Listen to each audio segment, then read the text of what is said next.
shut the world out and just be left alone, but don't run out on your faith.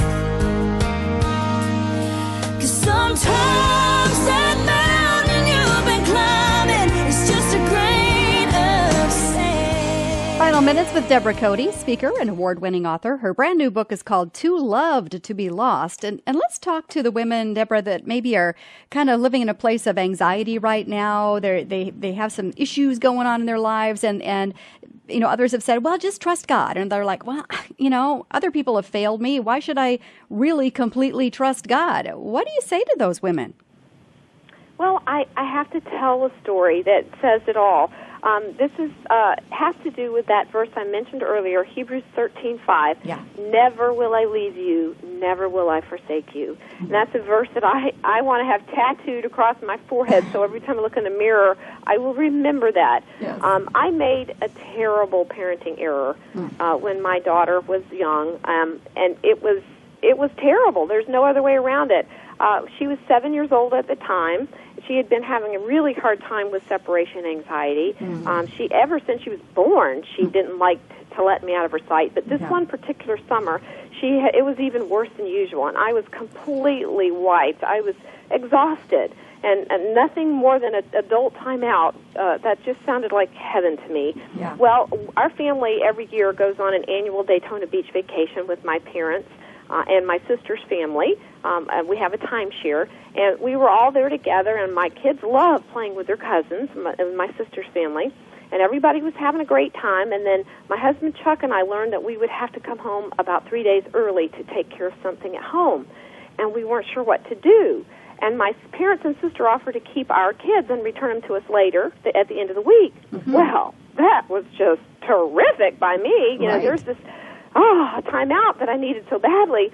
And we knew our son would be fine with that, but we weren't sure how to get away with it with our daughter Cricket. Right. And we just knew she would have a meltdown and completely ruin our plans. So I made a decision, and it was a very bad one.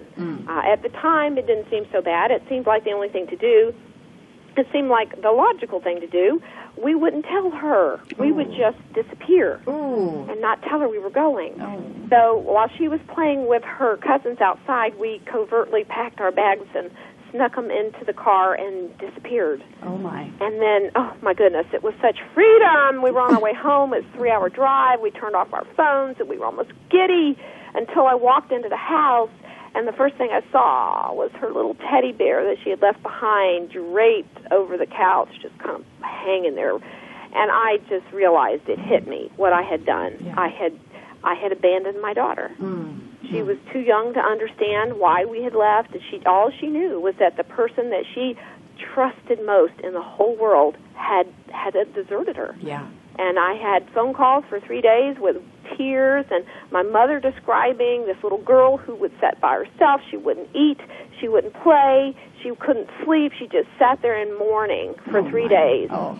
And that trust was just destroyed. And it destroyed me when it was just horrible. It was something I couldn't undo right away. It took years for that trust to be redeveloped. Yeah. And that verse just really, really hit me hard, and it made me understand how secure I was with Papa God when He says, I will never leave you, never forsake you. We can't do that as human beings. We are going to let people down, but He will never let us down. And that trust is just so important. If we can finally get it through our heads that He is with us always, and that unconditional love with no limits. He will always forgive us. He will always, always let us come back and climb up on His lap again. Well, and your daughter had to experience some healing for that hurt that she underwent during that time. And really, this is a chapter that you talk about later in the book about how Papa God specializes in broken heart surgery. So what do you say to the woman today who is reeling from something where she was hurt deeply by maybe her spouse or whatever? I mean, what can you offer her today? Well, I kind of call that friendly fire, which is the term that the military uses when a soldier is accidentally shot by someone in their own army. And I think that happens to us a lot, unfortunately. Yeah. And the only way out of it is with forgiveness, the act of forgiveness. And compassion and mercy come next, after that. But the act of forgiveness has to come first. We have to demonstrate forgiveness in order to feel forgiveness. And I talk about that quite a lot. And I think that's important because we have to live with friendly fire, not only from our families, but from our churches, the leadership, other Christians.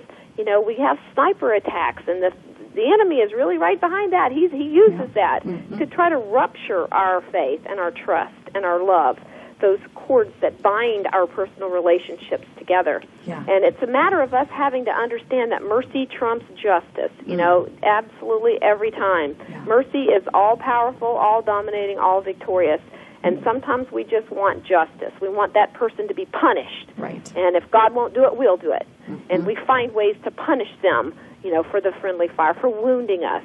But I think there's a process of healing that we have to go through, and it takes time. Yeah. It's not a quick fix. I wish it was, but and it's something we all go through. So we have to realize we're not alone in this. Yeah. Yeah, and you bring up the verse in that chapter, you know, he heals the brokenhearted and binds up their wounds, which is Psalm 147:3. And you recommend spending, like, I think you said 15 minutes a day of just time just with God, where he can start to bind up your broken heart, correct?